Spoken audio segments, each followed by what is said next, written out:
You set yourself up for failure when you try to begin with the pleasantry, the small talk, the soft stuff. So how was your day? It's great. Oh yeah, was that good? Oh, did you see John today? And then wait. Yeah, and then you go, and then exactly. If you haven't heard the end of it, you haven't heard the heart of it. I've never considered that, dude. That's a fascinating take, Jefferson. I'm gonna have to stew on that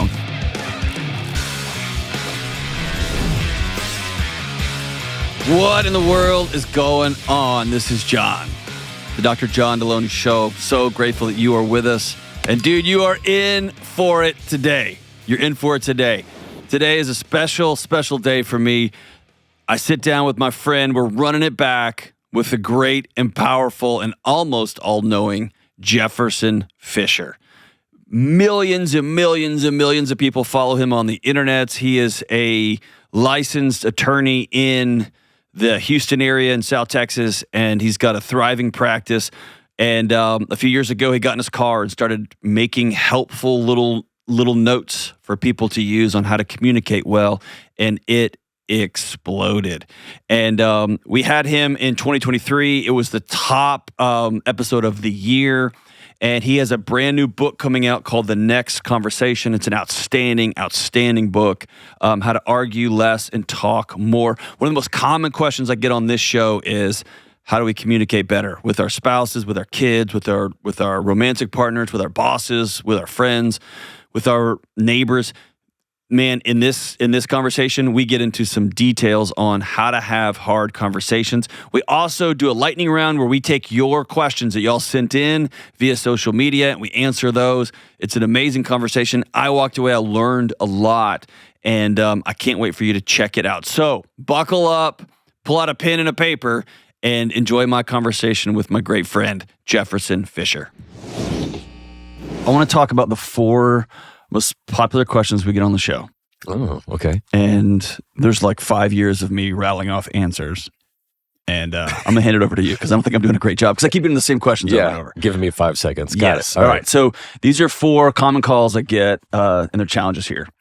All right. So I'm going to read you how it comes into our team. All right. Okay, so people ready. email in or they call in and leave a long message. Yeah. Most people I've seen, like, they call in and you're listening to it on headphones. Okay. There you go. So here's one that somebody wrote in.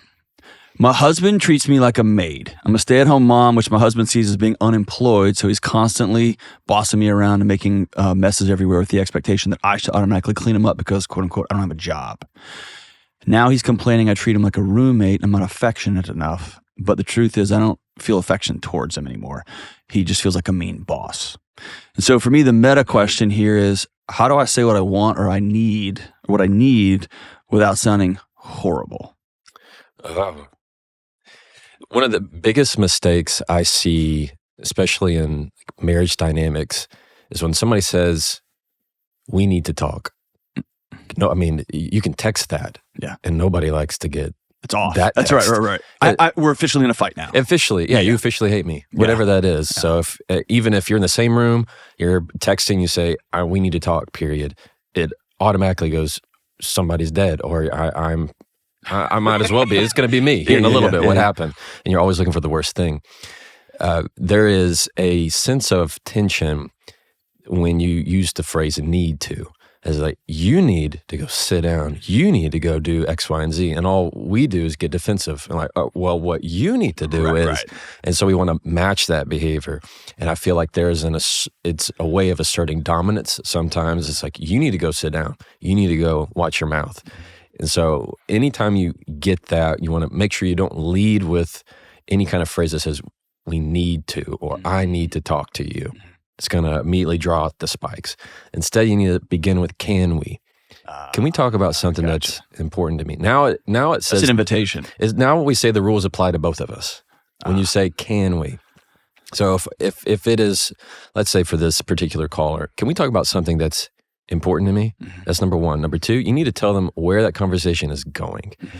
I feel like particularly with males, like we just look for, is there a bear in the bush? Like what's going on? I need to know, where is this conversation going? Because if I don't, we're going to cut in, try to fix it, try to solve it, try and like, oh no, this is what you mean. And the spouse says, no, that's not my point. Hear me out. Wait. And we get impatient. Like, can you just get to your point? Instead, it needs to be, and I'm telling you this because I'm feeling unheard here, or I want to walk away from this conversation feeling more understood. Like you just need to give them a heads up of where that conversation is going. Because too often we don't know what we're talking about until we're already talking. Yes. Yeah, we end up saying stuff that you can't get back. Exactly. Yeah. You don't know what to say until you're already talking. And that's when you go to, no, give me a second. I'm still figuring it out. No, that's not my point. So anytime you're trying to land the plane, it's like you're just trying to find the runway when that happens. It typically is going to make the conversation go south. And then 3 is you need to try and get their buy-in into it. So it would be, can we talk about something that has been weighing on my heart here for a while? And I'm not asking you to solve anything. I just need you to hear me out. Can we do that? Does that sound okay? Is now a good time? And then when you get their buy-in in it, now you're in the conversation because people don't like to break their word. And now, if your husband says, I don't care, you got a bigger issue. Yeah. Oh, then you have a way bigger issue. You got to solve this thing. A way bigger issue than the conversation That's not itself. a communication issue. That's not a communication issue. That's a relationship issue. Do people, I've been wrestling with this when it comes to marriage and intimacy. Okay. And get your opinion on it because it's adjacent to this. I feel like I can weaponize the word need versus want. Right. So like one of my challenges with like the 5 love languages is when I identify a way that it feels good that somebody shows me they love me, then I tell you, you need to do it like this. Right. Versus what I think is a more vulnerable approach is I want you to do it like this. Yeah. Because if I say I need to, I've put you on the block. Yeah. If I say I want to, right. You can go, I don't want that. And that's a vulnerable thing, right? Yeah, absolutely. Is that right? I think I'm toying with it. No, there's nothing wrong with that. Using needs can be weaponizing in a way. So no, this is one of my needs. Needs are more personal than they are you can't an argue obligation. I can't argue them. Exactly. And so a lot of the times you can be even more like, and people have problems saying to the other person, describing their needs, telling their needs, asserting their needs, rather than I like using preferences. It does the same exact thing. So I prefer if we did this. I prefer if we do that. It's a more indirect way of saying it, but it's just as strong. Because if I say need, then it goes back into that whole thing of dominance. That's it. This is what I then need. you have to, right? And if you don't, then you don't love me. You got it. Yeah. And then it's, why do you hate me? Yeah, exactly. Yeah. Okay. All right. Here's another call. My wife is constantly accusing me of cheating on her with no logical reason. Ooh, that's a tough one. Other than I always have my phone on me. She has my location, goes through my phone on a regular basis. I'm at my wit's end, don't know what to do. Should I take a stand or continue to put up with the disrespect? And the bigger question is, how do you react to somebody who's trying to gaslight you? Gaslighting is something that can absolutely drive you insane because that's what they're accusing you of. Right. The way I like to handle gaslighting is a phrase that I use all the time, and this is what I teach, is I see things differently. I see things differently. And here, if he's already opened up his entire life to this human, they've got a deeper pathology. They have there's a much deeper issue that's engaged in that than just gaslighting. But when you handle somebody who's gaslighting you, their whole thing is to kind of use a cat with a laser pointer. Like they just want to point you to different places in hopes that you don't address the real issue. So they want to continue to make you chase. It's kind of they like to dig a hole. And you have to go, that's not what happened. And you start filling it back up. No, that's not how it happened. And they go, oh yeah, you did. You don't remember this? Right, and you go, that hole and then you go, no, don't you remember? And that's the game, as they continue to use that. If you've ever had somebody that you know the truth went a certain way, you knew the past events went a certain way, and instead what they're doing is trying to go back in time. They go, oh, no, don't you remember? You said this, and then I said that, and that's when, and you're going, that's not what happened. They're controlling the narrative to try and play it to their best favor. So often, the biggest move you can make is no move at all, and that is just to be still and say, I see things differently. I understand you disagree with me. Do you wait for an invitation there to expound? Yes, because I would feel tempted to say I see things differently, and then boom, immediately give the counter. But I feel like I'm playing. It's just a sophisticated way of trying to fill that hole back up. You got it. Okay. That's all it is. So it just needs to be I see things differently, or you can disagree with me. I mean that right and then there. Just let it hang. Just let it hang.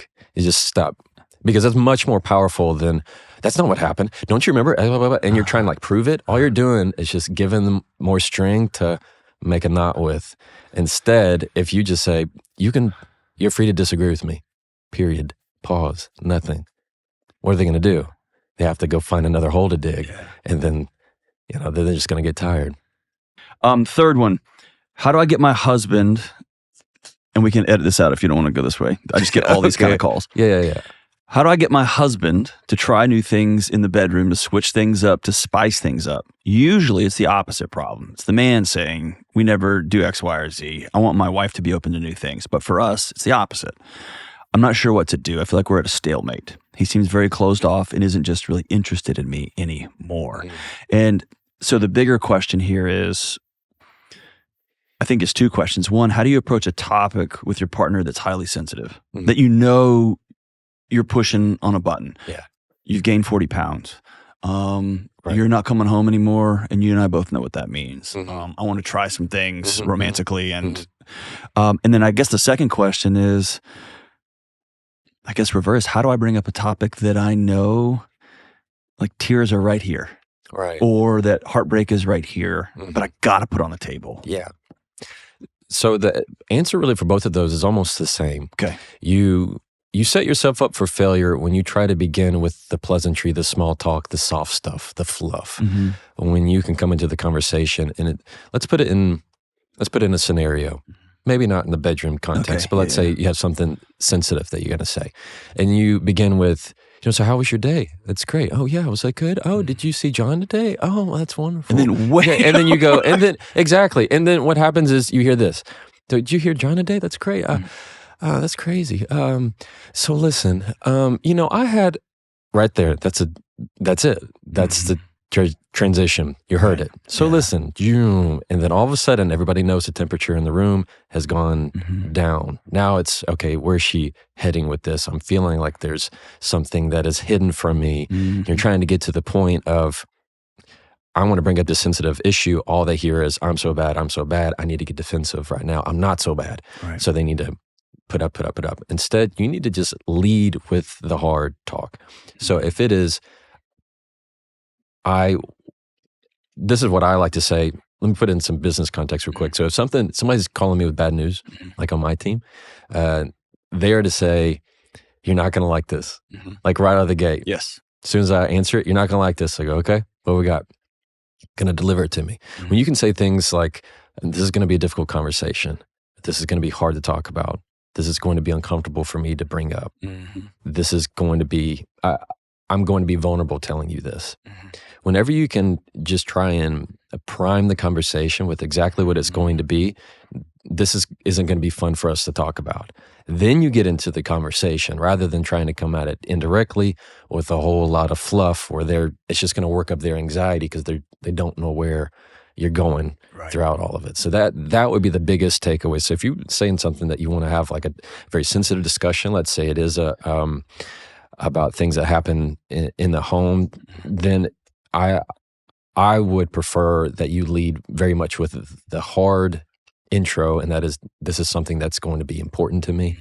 Have something that's going to be vulnerable for us to talk about, and I'm telling you about it because I know you want me to be vulnerable with you. Yeah.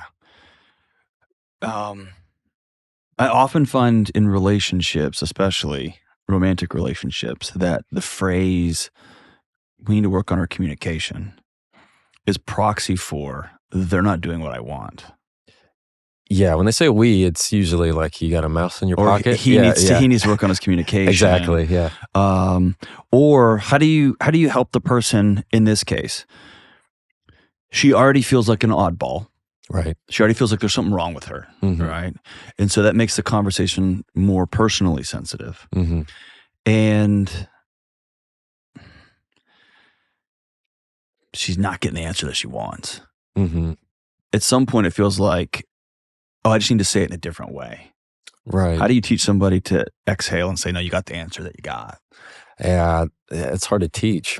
Often it is the idea that you have to leave enough room in that conversation for what they're not saying. Often you have people who will very much tell you the truth, but it's in the silence of their words that's the real answer. That they could say something. Yeah, like, are you cheating on me? Exactly. There's a difference in a pause versus of asking the question that comes after, where were you last night? And there's a 10-second pause. Right. They didn't say anything, but they said a lot. yeah. It's that silence there. It may be the absence of words. It's not the absence of communication. Yeah. And so anytime that it is more of the question of what are they not saying, and if it's something very vulnerable, another technique is to really just prime the room, prime the conversation, saying this is going to be something that is sensitive for me. Yeah. And they're going to either engage with you or not. But if somebody feels like they're the odd person out and they're looking for the answer they're not getting, that's a much deeper relationship issue that communication is not going to solve. Yeah, I think that may be the magic, is trying to find that balance between I'm not communicating in an effective way versus I don't want to hear what the truth here is. And so I'm going to keep going back and going back and going back. Hoping for a different answer. Yeah. Praying for a and that may just different be answer. grief, right? Like we don't have a psychology culturally for grief, right? Of course. So it's just, And I also feel that there are people who are in this same type of position and they don't know what answer they're looking for. They don't know the ultimate question of what they want answered. Is that because they don't know or they can't handle that answer? Both. Okay. I think some of it is they just know it's a feeling. They don't know for a fact. Yeah. And so they actually don't know the final question of what's the answer that I'm looking for here. They just want to feel a certain way. So most of the time, whenever you find yourself in the same argument, if you haven't heard the end of it, you haven't heard the heart of it. It's just going to continue to go around because you're not hitting that root cause. You've got a great picture in this book that I'd never seen before, and I love the way it looks. And it's about something different, but I think it relates here. Because really, what this person is asking is herself is, can I stay married to somebody who's not romantically interested in me? Right. Can I stay in this? Yeah. We have an 11-year-old and a 14-year-old. We've been married almost 2 decades. Is this going to be the rest of my life? That's the question they're asking themselves. Yeah. And they keep putting that on the other person. Am I going to stay with you? Am I going to, you help me. Yeah. You have a graph in here where it talks about when somebody asks you something, saying maybe, and it has discomfort. Yeah. But then the discomfort just goes indefinitely until this thing happens. Right. And when I saw that, I started laughing because I'm so guilty of saying yes to a speaking event and then being mad for the next 2 months at you for asking me, and I said yes. Right. But then you had the next picture was saying no and having discomfort high and then falling off. Exactly. And there's something about you're going to get the answer, should we stay married? Yes. And if you keep looping like this, you've been married 17 years, it may be 30 years when this thing finally dissolves. Exactly. And so you've lost almost 15 years of your life. Right. Just waiting. Right. Waiting. And so how do you teach somebody to get to the question they're actually asking? That takes a lot of inner work of writing it down. Just, it's plain and simple. There's a difference between distilling, keeping it in your head and actually getting it on paper, because that's going to make it much more tangible of what am I asking for? What is the question I need this person to answer, rather than what is the feeling I can convince myself that they're giving me. That's a big difference every time. I've never considered that, dude. Huh. That's a fascinating take, Jefferson. How often we go into a conversation, especially a difficult one or potentially difficult one, and the answer is secondary. Yeah. I want to feel a certain way when this is over. Exactly. And no other person can give us that. Right. And so if I ask you, are you cheating? And you say no, I expect to feel better. Yeah. I'm not going to feel better. No. Because I wouldn't have asked that question if I already felt good about our relationship. You got it. Or you say yes, I'm going to feel.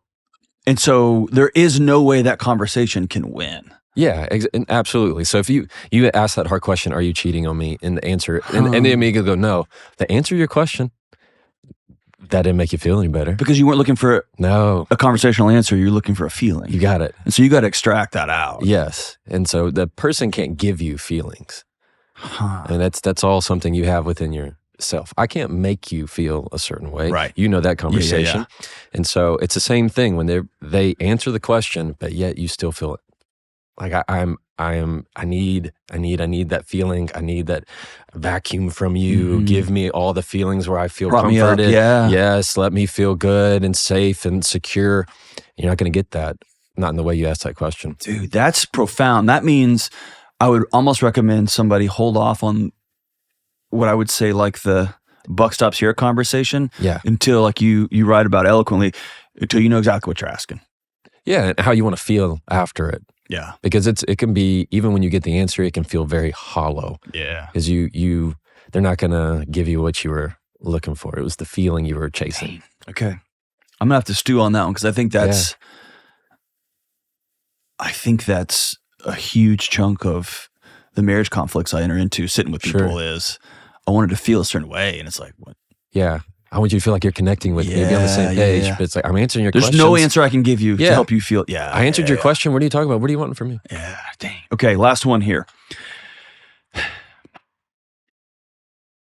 We're seeing an epidemic of people cutting their families off.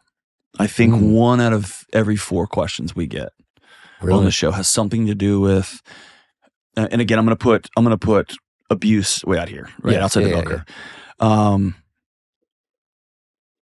When my parents had me and they were 24 and they didn't give me fill in the blank. My dad is 62 and he votes this way and he won't shut up about whatever. Or every time we go to their house, they're watching this particular news channel, pick your news channel. Yeah. And I just won't, whatever. And then brothers and sisters. So the question here is, what are conversations we can have to find out, or maybe distill down, is this a relationship worth cutting off, worth ending? Or is there just some relationships worth preserving even though they're annoying or they're going to be uncomfortable? Yeah. You know what I mean? Yeah, that's hard because there are some people, and we know who those people are, who will also weaponize their relationship in a way. Yes. Weaponize their friendship. If you do this, so I can't be friends with you anymore. On a base level, I understand that, but also understand you are putting them in a position of almost a threat of just that if this is how you want to engage with me, then I can't do that. Depends what they're doing, but there are people who will use that too much when it's like, wait, you only see them maybe once every 6 months? Right. Like, how much are they really weighing on your peace of mind? Right. Yeah, are you just trying to use this to also control your own environment and how they should react? I mean, you know me. I know you. We're pretty chill. Yeah, right. You know, if you're watching a show that I don't agree with, all right. You know, and so it's how much are you carrying? Why are you picking it up? Yeah. Why are you holding it? Now, again, if it's that dynamic with, they continue to belittle me, put me down. They always make fun of me. They always make me feel less at that family reunion. Then you don't go. Like, so there's some practical things of just physically. Let's put it in the physical sense. You have to be physically near them? Mm-hmm.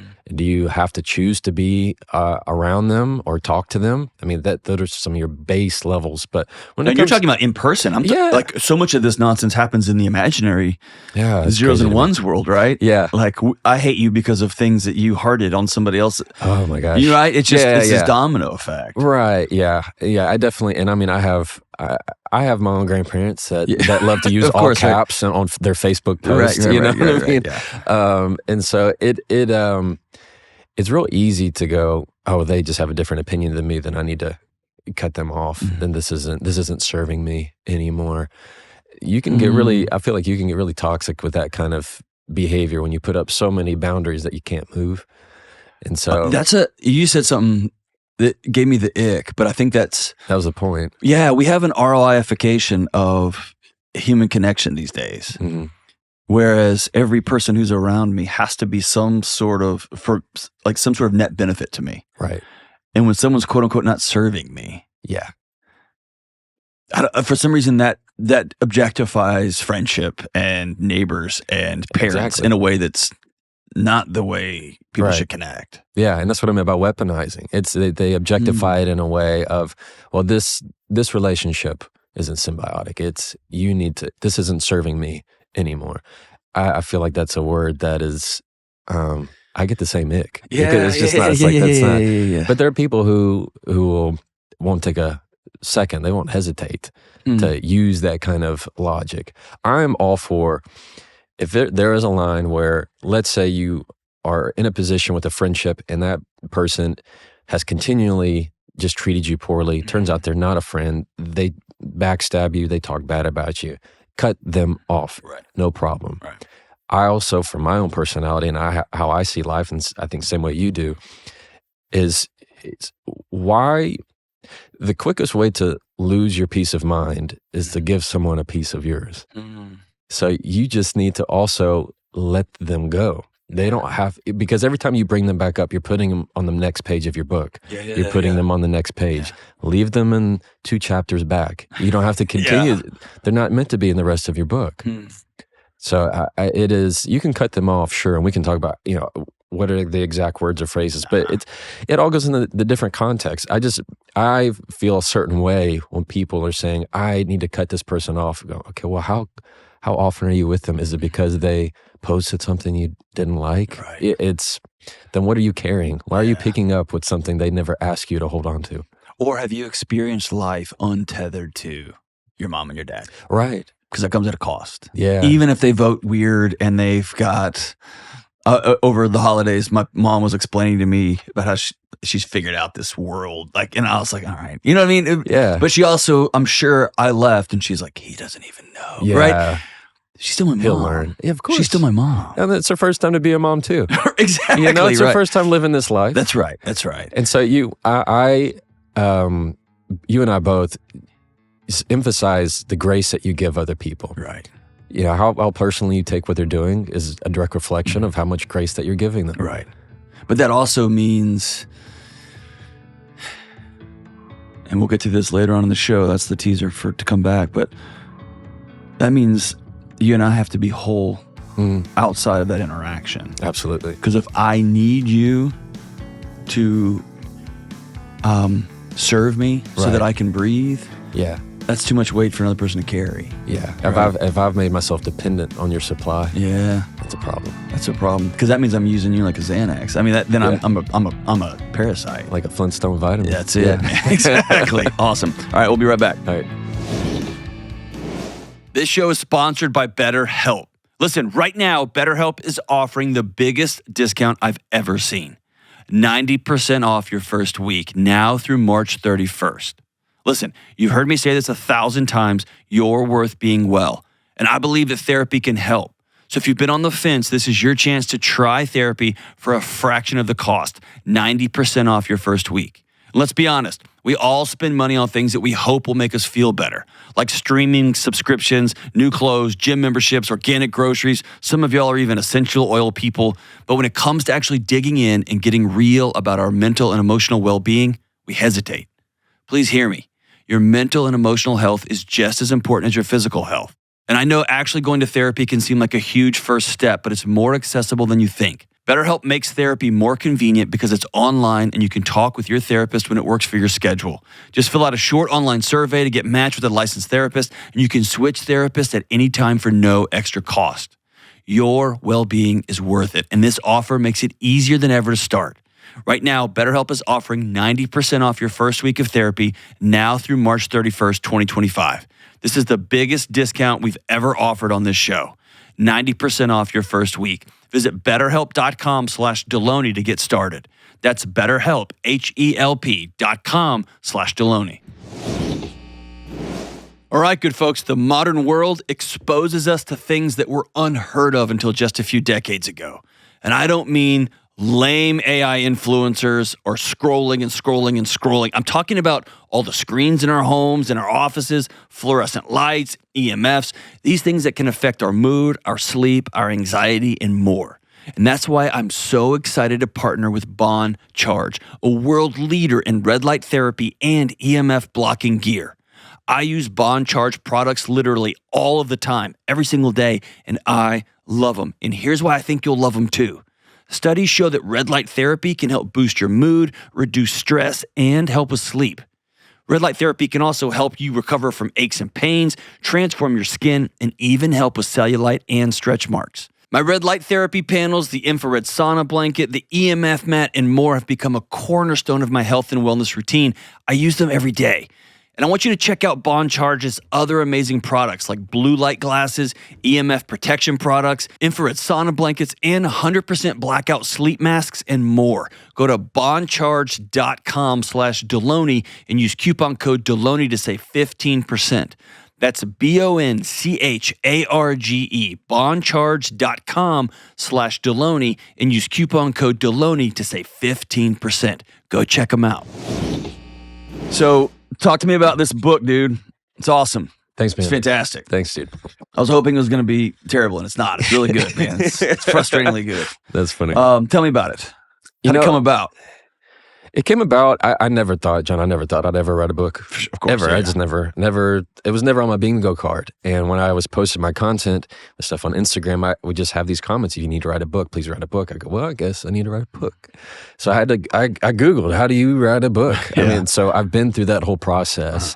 And the team that's publishing it said, I think you really have something to say. And I said, well, okay, we'll figure it out. So what this book does is it distills really my framework for how I communicate. Yeah. And my prayer is that when they read this, they really don't need me anymore. Like there's Gotcha. there's the framework. The framework is that when you speak, when you need to say what you need to say, you're going to say it with control. You're going to say it with confidence. You're going to say it to connect. And those three really are your foundation for almost any conversation. You can start making your own Jefferson Fisher communication videos. And the whole premise is that you can change everything in your life by changing the next conversation. I know that it doesn't matter what I said in the last one. I can change everything with simply what I say next. Yeah. So, control, connect, and confidence. Yeah. You launch into this thing, and I don't want to give away too much. You launch into this book with when I turned the page, I started laughing. And I was like, well, there's 95% of my life. Yeah. And it is, don't try to win the argument. Don't try to win connection. Right. Talk to me about that. Yeah. So the whole That's my whole life. that's funny. With my dog, I'm trying to win. With my, you know what I mean? Yeah. Help me, brother. Help me, dude. Yeah. The whole premise of the book is to never win an argument. We have so many blogs and there's other books out there of how to win every argument. I just think it's snake oil. It's empty. It's not going to get you anywhere, because when you win, you lose a lot more. You lose their respect. You lose the relationship. Mm-hmm. What did you win? Okay, you and I are in an argument. I send that zinger that's going to hurt and burn in your eyes, and you walk off, and I won. Great. Now what? It's like the golf club. Exactly. Like, congrats, bro. Yeah. Right. You got it. Yeah, and what did you win? Congrats. You won their contempt. You won the awkward silence now as you pass each other down the hall. You still have to probably work with this person. You probably still have to live You're married with to this them. person. Exactly. Right. And all you've won now is to be first up to apologize. Yeah, That's what you've won. Congrats. Yeah. Just enjoy that trophy.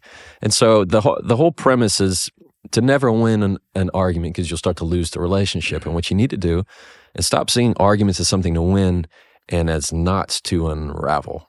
When you can start, instead of pulling your way or my way, and starting to go, help me see the knot, begin to unravel them, meaning having something to learn rather than something to prove, your life is going to be a whole lot better. That feels like it takes an astonishing amount of inner confidence. Yeah. To be able to exit a conversation. Right. When you know the person wasn't right. When you know the person, I remember the first time I call them mini depositions. It was student conduct matters, but their room is surrounded by attorneys, right? Right. And so I'm not technically getting deposed, but you're getting deposed. You are. And I remember it was a mutual colleague of ours, Rob, being like, "Hey, stop talking. Yeah. Stop." And it was like, and it was like almost like be confident. Right. Like, just say what you need to say, be quiet. Yeah, absolutely. And I realized my need to keep talking was because I wasn't super, super certain about what I was saying. Right. But when I think about that with my spouse, Mm-hmm. when I think about that with my kids, when I think about that with my kid's teacher, where do we get that inner confidence? Yeah. Because I think you have to have that to be able to say, I don't have to win this thing. Yeah. That's what, and it's a logical question, because, and it's a natural, everybody's got this that's why rule two is say it with confidence. Yeah. Because what happens is the more words you give, the less you say. Like, yes. The longer it takes you to tell the truth, the more it sounds like a lie. Yes. You know, if you really know a topic, you don't have to explain a whole lot. Uh-huh. So confidence is very quiet. Insecurities are very loud. Like, you've ever been at a meeting And it's the person who typically has the most to say, has to have the, you know what, I'd like to give my take, and they always have to give something in it, who knows the least about it. Yes. The least in touch with what's going on in that company or that culture. Whereas the leader is typically very quiet. Yeah. They know they don't have to say anything. Confident people know that they don't have to say anything if they don't want to. Insecure people have to say everything. They need to name drop. They need to make you know how smart I am, how many people I know, how many people have been on my show. Right. It's the names that they'll just like to drop just so that you know. It's really that insecurity that's talking at the baseline. I remember this is right when I was starting this new weird world that we're in. It is weird. And I saw an interview with Jocko. Oh, nice. And the interviewer was like, all right, so somebody steps to you and your wife on the streets in San Diego. Like, what do you do? And I remember him just quietly, well, I'd probably just grab her hand and walk across the street and get on that sidewalk. And I remember, I'm paraphrasing it, but he said, but what about, like, you got to defend her honor. And he said with a smile, if it takes me beating up a vagrant on the side of the street, like to show my wife I honor her, I have failed her in every way. Oh, that's so but good. It was like that. I remember going, oh, that's tough. That's tough. That's confidence. And then he went on to say, there's a handful of men on earth that can defeat me in hand. Right? Like, he's like, I can, but the flex is. Right. And I guess. But so he knew he had that power, though. And that gives you the power to walk away. Yeah. Are there situations where I'm trying to think of something outside of safety when I've got to dig my heels in? Is that ever a worthy move? When you need to stand your ground? Yeah. Yeah, absolutely. I mean, but the whole thing of standing your ground, standing up for yourself, is asking the question, is this person worth getting out of your chair for? So it's just limiting the number of hills you're going to die on. You got it. Okay. Yeah, I mean, I grew with my dad going, don't make that your Alamo. Is that going to be your Alamo? Yeah. Like, is this really? Yeah. Is this really? I mean, that would be his thing. Huh. I'd come to him with a problem. He'd go, okay, so? And I go, but you don't understand. Yeah. This is happening. This is happening. Go, so? Yeah. I mean, and eventually water me down to where you're at. I don't know why I'm making a big deal about it. Yeah. And so it's a mindset of the confidence of knowing I don't have to act. I don't have to move. It's typically the most powerful people say very little. It's the little dog that yips the most. It just runs and runs and runs. Yeah. Man. Okay. Here's something else I took away from this book that was pretty heavy. Thanks for reading it, by the way. No, man, it's Thanks, outstanding. Dude. It's frustratingly good because I can't write that good. I want to talk about, it's kind of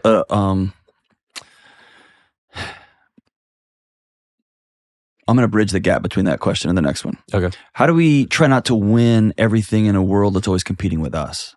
Because I think the temptation is just, I'm going to take my ball and go home. Yeah. How do I stay present at a table? And you do this for a living. How do you stay present at a table, unhooked from every other emotionally reactive person? You have to add a lot of silence. So when you can add distance between what somebody has said and how you respond, every time it gives you a lot more control, and especially the perception of control. So let's say you and I are having it out, and all of a sudden you just throw the worst insult ever. And I don't say anything back.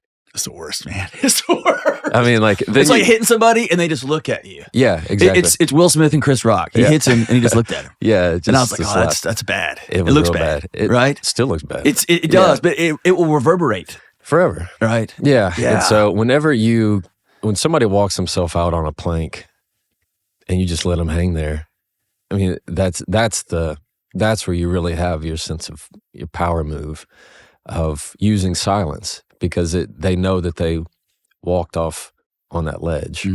So when you say unplug, it's really the concept of knowing the power of the pause, knowing that I don't have to say anything. Yeah, you can take your ball and go home, but it's more of the basis of I just don't have to move because I'm confident in what I know and what I have to say. Same thing we were talking about gaslighters. Yeah. That idea of when you're confident, I see things differently. Now, you can disagree with me. That's fine. It's okay to disagree. And I mean, now you're cool. Yeah. Now you're cool hand Luke. Otherwise, when you're having to go, no, that's not true. And you're bouncing every which way. You're getting heightened. You're yelling. Now you're saying, I'm grasping for control. One with the pause says, no, I'm in control. Much different feeling, much different vibe. So I guess the next evolution of that question is, talk to me about defensiveness. Yeah. And I guess what that communicates. Right.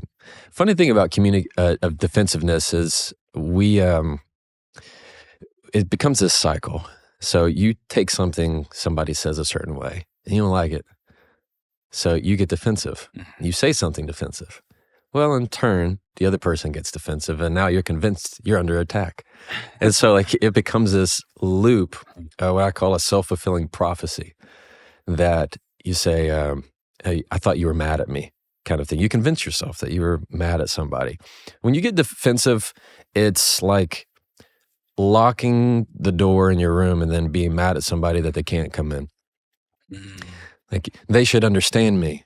You still expect them to cater to your needs when you've totally blocked out all of theirs. And so it creates this wall that they should know. They should know how I feel. They should know that would upset me. But you care nothing about what's happening to the other person. Now, you can do certain things and techniques to prevent defensiveness from the other person. It's very hard to prevent defensiveness in yourself, aside from just dropping it, not taking things so personally. Hard. It's extremely hard. But most of the time, the yell that somebody's given you is truly just a bid for connection, because they're tight, they're tension, they're wanting you to hear. It's most of the time the yell is them wanting to feel like they are connected in some way. Now it depends what they're yelling. Right. Yeah, that could be very different. But the whole idea of defensiveness is that it is probably the number one conversation killer. If I were to tell you, you say something to me and I can tell I'm getting defensive at that. Now, when you hear that, does that make you sound like I know what I'm doing? Like I'm in control of myself, or I'm not? When you say that, I'm getting defensive about that. Yeah, if I say I can tell I'm getting defensive about that. That makes me feel like you're weak. Yeah. When you say that. Yeah. But also, because I want to be like, I when you say that, like, I'm getting defensive about that. I feel like if that's the goal here. Well, it's because you're a bully. That's why. But I'm coming at you. But also, it is. I keep going back to fighting analogies, but that's you creating distance from us. I can't hit you. Yeah, you got it. I can't. I'll swing again, and that's you saying like, oh, I feel my body doing X, Y, and Z, and so I'm getting out of striking distance.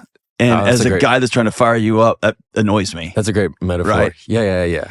I once had a trial where we were probably halfway through, and this guy on the other side was such a fireball that he just gets so heated about everything.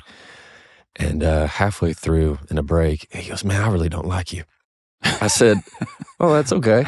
He goes, No, I like you. I mean, you're great. He goes, "The thing is," he goes, "you don't give me an enemy." He goes, "I can't get mad at you." He's like, "I can't." He goes, "Usually I try and make an opponent." So I've become like, before trial, of course, personally, we're fine.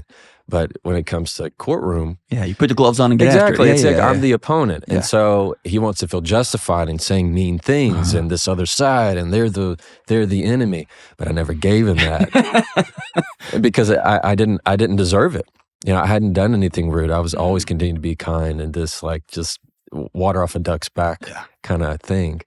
And that's a main key. Is most people are just looking for an enemy.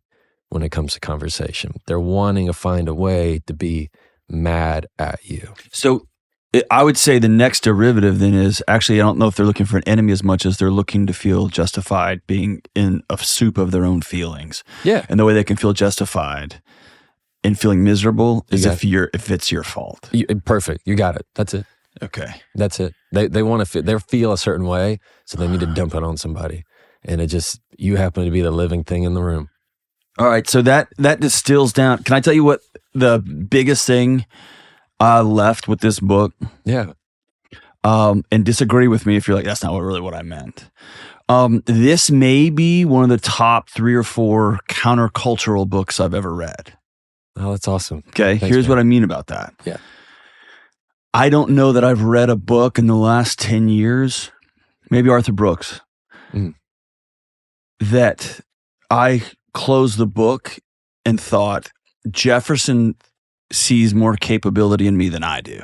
Oh, that's awesome. And if I step back and look at the cloud hanging over our culture, it is, I've got fill-in-the-blank diagnostic. I've got fill-in-the-blank childhood trauma. I got fill-in-the-blank X, Y, or Z malady. And culture has convinced us over the last 25 years, you're irrevocably broken. Just go to the margin, we'll pat you on the head, and we'll take care of it. Right. Because you can't. Yeah. And as I was going through this, I would say, like, don't win the argument. I'm like, all right, man, but like, that means I have to just sit here and be cool. Right.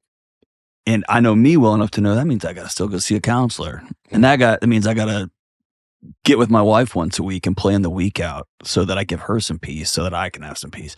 That means that I got to exercise most of the time. Otherwise, I'm just kind of a ball of, Yeah. And I kept hearing this, oh, you can. Yeah. You can. Or don't get defensive, or get up and walk away, or just don't answer. Yeah. Nobody in culture is saying that. They're telling you how to fight back, Right. how to slip the punch and swing.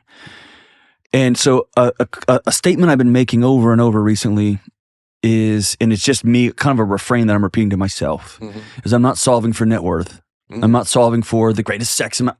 I'm solving for peace. Yeah. In my house. And for me and my family, it means I'm not going to owe anybody any money. Right? Right. If you can't take my house from me, then I'm going to be, right? If you can't take my car from me, I'm going to have peace. Yes. I'm going to solve for having a hard conversation with my wife way upstream so it doesn't turn into a nightmare. But nobody's telling us we can do that. And that's this whole stinking book, is you looking and being like, no, you can. Yeah. You can. That's awesome. Man. Do you sense the all right, let me ask you this. You work in the messy ugliness of people's lives on a day-to-day basis. Right. You wouldn't have a job if injustices didn't happen to other people. Yes. What gives you the belief in everybody? No, you can. Yeah. Because I've seen it. And that's a wonderful takeaway. That it's a really just blessing to hear that from you, John. Really. I've seen it. My experience in the courtroom, depositions, cross-examination, just the everyday trenches of conflict. I have seen people that could not go into a room without crying, shaking uncontrollably. I have seen what I've been able to do once I spend time with them and teach them how to communicate.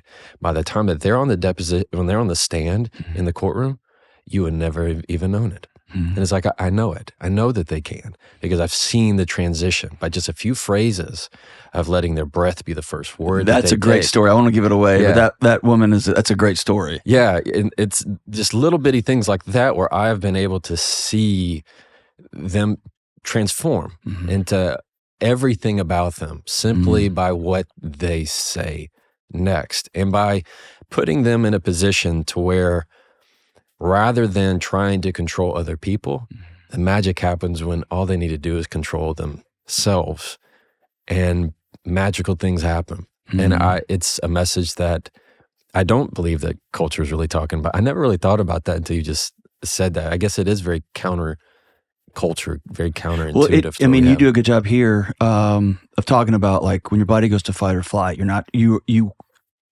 your body protects you from thinking through your next steps. It just wants you to react. Exactly. And so we have an entire culture that's electric with reaction. Oh, they prefer it. Yeah. And so if somebody like Jefferson says, no, I think you can. And I can lead with my breath, if I can exhale, if I can do the work to be confident when I sit down at a table, not have, gosh, dude, the most common thing I ask on my show is, does that make sense? Right? After I give this explanation, here's what you need to do next. Yeah. Cool. Like, are we still friends, right? Yeah. And like, just being able to say, hey, trust yourself. And if you don't trust yourself, maybe don't say anything. Right? That allows me to not live in a world of reactivity. And then maybe I can be the only thinking mind at my dinner table or with my family. And when that happens, you can smile. Yeah. That's beautiful. Granddad can say whatever, and you can be like, all right. Yeah. You know what I mean? It's good. It's been good to see you. Exactly. Hey, we're going to stay one night. Yeah. This Thanksgiving, we're going to stay one night. Yeah. And we'll have fun. We'll talk politics and talk how Pfizer. We'll do that. And then you'll have a great one, man. You know what I mean? And we laugh all the way home. Or, I'm just going to outsource to everybody. It's hard. Yeah, it is. So I guess. But that's the challenge. Yeah. So I guess thank you for believing in people. Yeah, absolutely. And I hope people read this and they exhale and say, okay, when I can't see belief in myself, I got a toolkit now that my dad didn't have, that my granddad didn't have, that my mom didn't have, but there's a guy who believes in me. And I was able only to get it because there are people who believe in me. That's right. Yeah. That's how it goes. All right. When we come back, we will do some rapid fire straight from social. Nice. Awesome. All right, it's Sleep Awareness Month. So now is a good time to shout out my friends at Helix and remind you that sleep is foundational to every single part of your overall well-being. And all of us know the critical importance of a good night's sleep, and we all know how great it is to have a safe, cool, dark place to sleep and an amazing, comfortable mattress. My Helix mattress has helped me to get to sleep faster and to sleep more deeply, so I wake up super refreshed. And I love Helix so much that I got a Helix mattress for each of my kids, my sister, and even the revolving door of guests who come to stay with me all sleep on a Helix. And here's why Helix is great.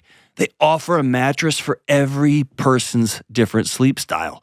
If you run hot at night, if you got concerns with your spine, if you sleep on your back, on your side, or your stomach, however you sleep, Helix has a mattress for you. Plus, Helix offers a 100-night trial, and every Helix mattress comes with a 10 or 15-year warranty, so there's really no risk. Listen, during Sleep Awareness Month, let's prioritize real sleep.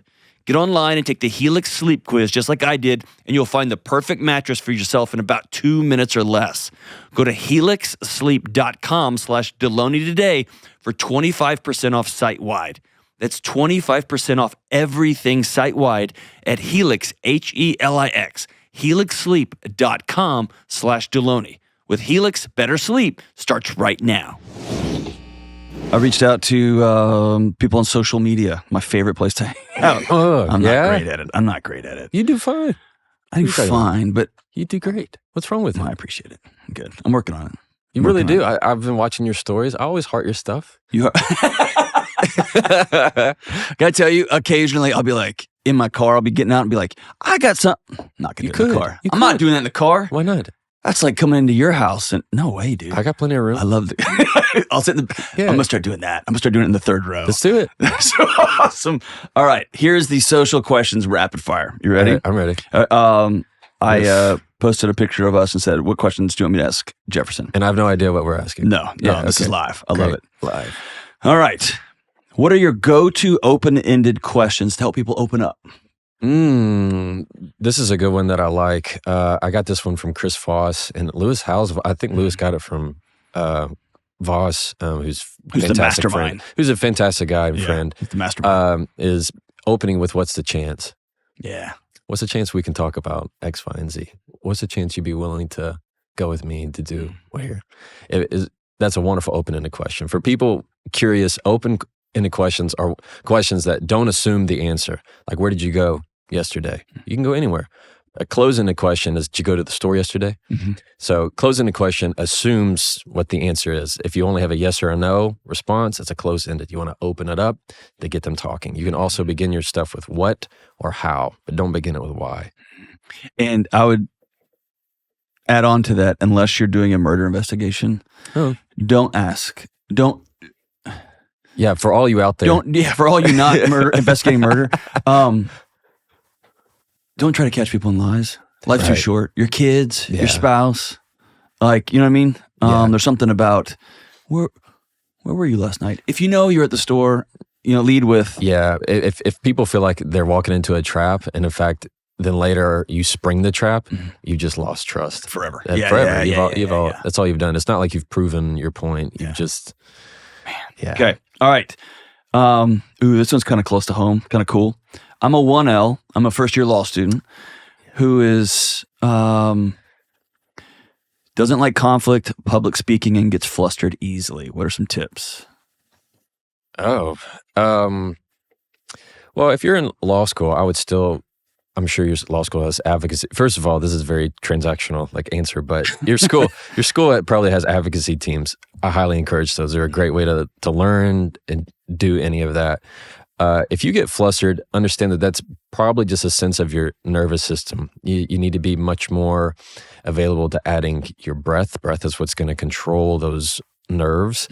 And also understand, if you just don't want to be somebody in the courtroom, you don't have to be. There's tons of transactional attorneys that never see the light of day of a courtroom and do wonderful things in the world. You can have a good life and not get on a stage. Yeah. Yeah, for sure. You can, I know lots of attorneys that even going to a hearing would terrify them. So it just takes all their time. They got it. Go with what's natural. How do you recover when you say that thing and the conversation goes bad? Oh, how do you recover? Immediately say, I should not have said that. Okay. Put it out there. Immediately take ownership of it. Okay. Like that, if you can say, I shouldn't have said that, or immediately, that was unfair, or that was unhelpful. Like, you need to say what they're thinking. You have to go ahead and say what they're already accusing you of. That wasn't nice. That was unfair. That wasn't helpful. Yeah. Or that hurt. Like almost even what they're feeling. Yeah. Huh. Okay. You have to get that out front, apologize depending on what you said, and get back on it. But the longer you delay, like if you withhold that apology, there's lots of people where all they have to do is apologize and they just won't. They'll hold it. It only makes things worse. How do you politely disagree with someone who isn't mature and who has narcissistic tendencies?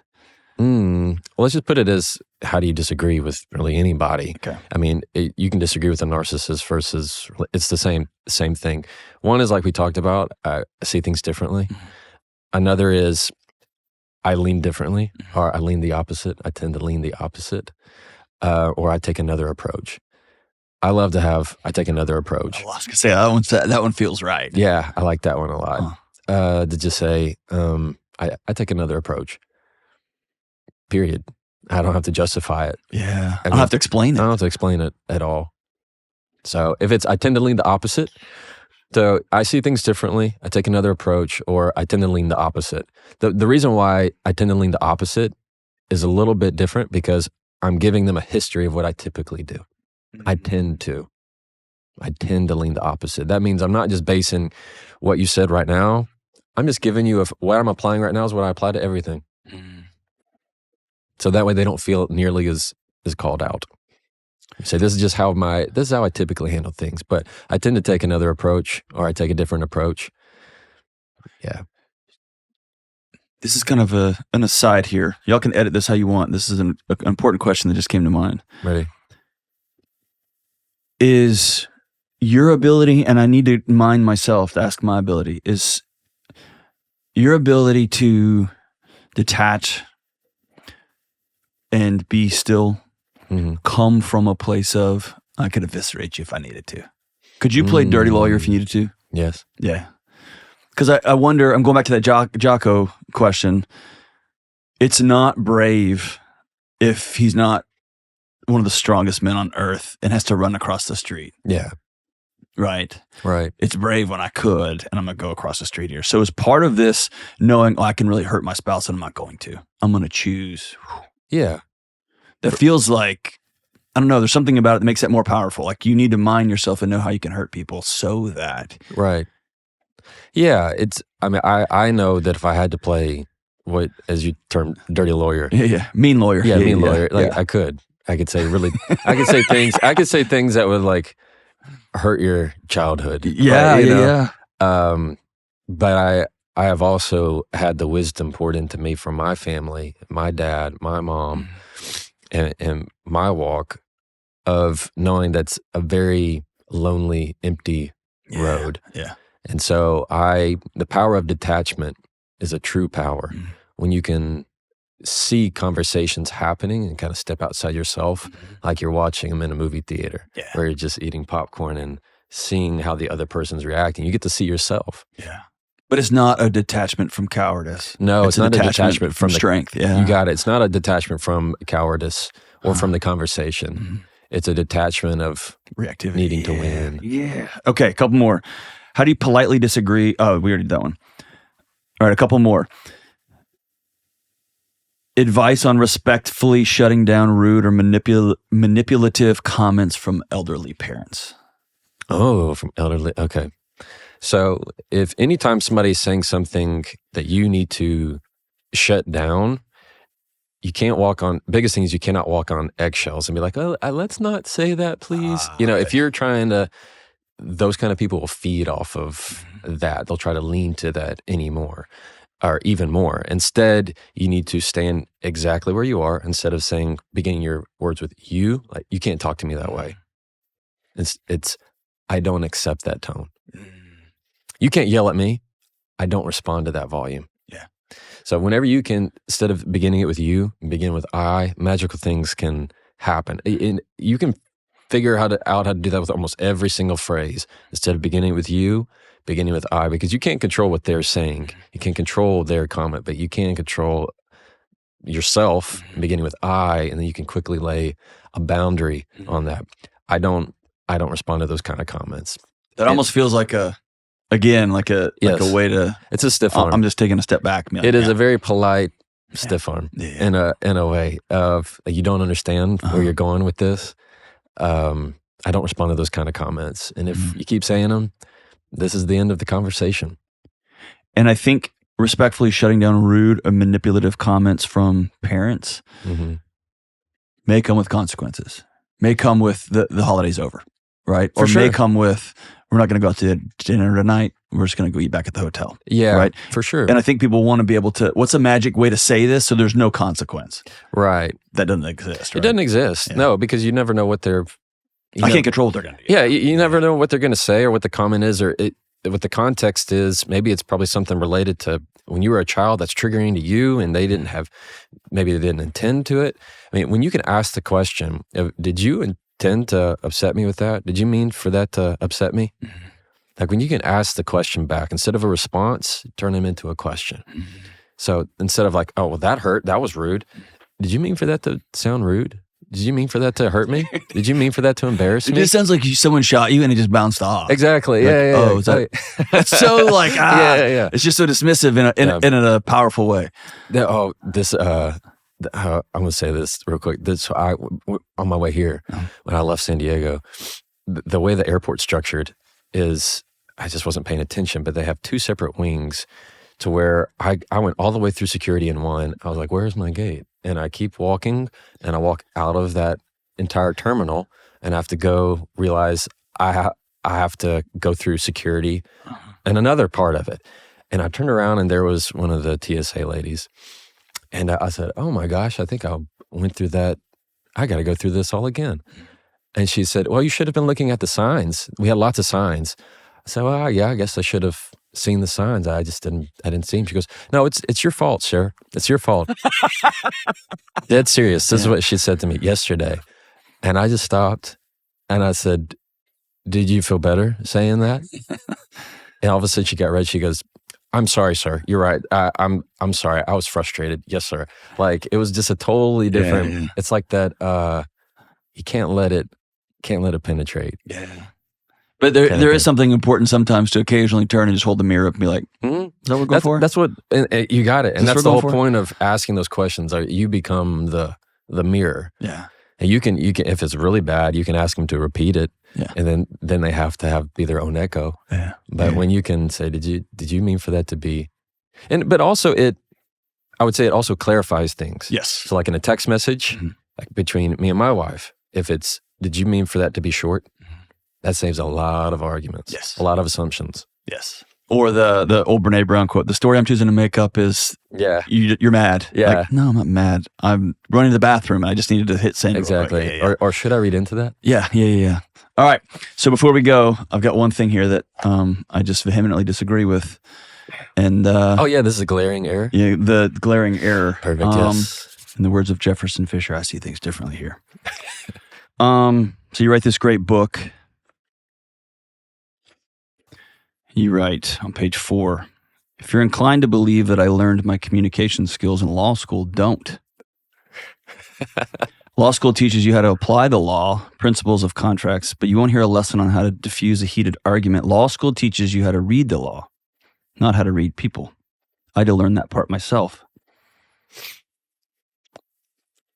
You okay? I see that differently. I think this is the part where you tell America and the world that I taught you most of this stuff. Everything I know came from I appreciate that. Dr. John Delony. I just needed that. I needed that. It was the feeling. Got stuck on page 4. Yeah. And you couldn't get past that. I couldn't. Every page I would read, I would just flip back. I'd read 10 pages, flip back, and be like, I think I taught him everything in this book. For anybody listening, that's how we first met. So for anybody listening, I don't know if I said this the last time you were on the show. You were one of those students that came in and all of our colleagues were like, hey, we got to be real nice to this guy because we're probably going to be working for him someday. Like, pretty sure. Either you or your wife. Like, we're going to be working for them, so we got to be super cool. Dude, thank you for coming and hang out. Thanks, man. Thanks for having me. Nothing in the world makes me happier than your success here. It's awesome. And for the people that you help. Thanks, dude. And on behalf of forget our we've known each other for a long time and forget friendship and all that. I was just the dad of 2 little kids. You gave me a lot of language in this book that I can impart to them so that they will always feel like Dad thinks I can. And so thank you for believing in me by writing this book. Thank you for believing in millions of people who will read this book. And thank you for changing the cultural conversation about you can't too. Nah, I think you can. It's a blessing, brother. That means the world to me, man. Thanks, dude. Thanks, John. Appreciate you. Later, dude. All right, here's the truth. There's no such thing as mental health separate from physical health, separate from emotional health, separate from relational health, and on and on. Listen, there's just health. It all works together and everything's connected. It's almost impossible to be whole in one area and completely struggling in another. So if you're ready to make positive physical changes that can help restore some entirety to your whole self, check out TrainWell. TrainWell offers tailored workouts with step-by-step guidance from real people. And that means it's not just an app and it's not just a personal trainer. It's the best of both worlds.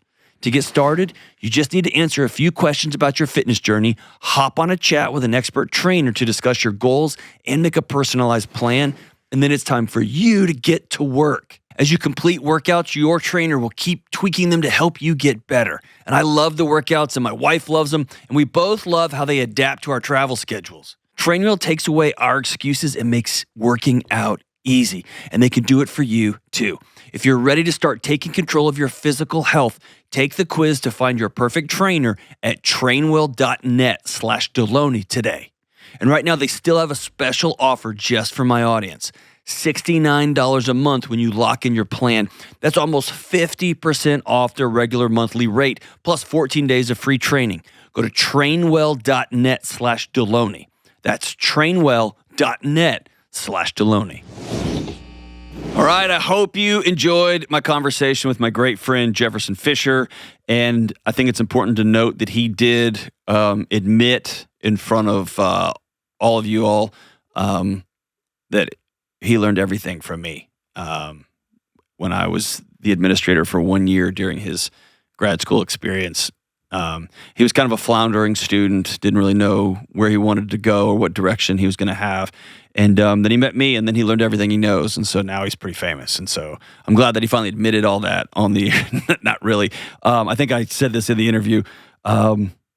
He was one of those students that all of us on the faculty, or all of us that were administrators, we all were like, yeah, we should be nice to him because we're all going to work for him someday. Yeah, it's an amazing conversation. We're going to link to everything with the book. Please go pick this book up. It truly is exceptional. It's the Atomic Habits for Communication, and it breaks it down and makes it very simple to understand. It gives you a lot of clear, actionable steps on how to make your life better. Literally, how to make your life better. We'll also link to Jefferson's Instagram pages for the 2 or 3 of you who aren't already following him. And all the other good stuff we talked about, we'll link in the show notes. Listen, take control of your next conversation. Be clear, be concise. Use conversation as a tool to connect with people, not as a way to try to win something. And man, you will talk, your life will get more peaceful. Thank y'all so much for being with us. Love you guys. See y'all soon. Bye.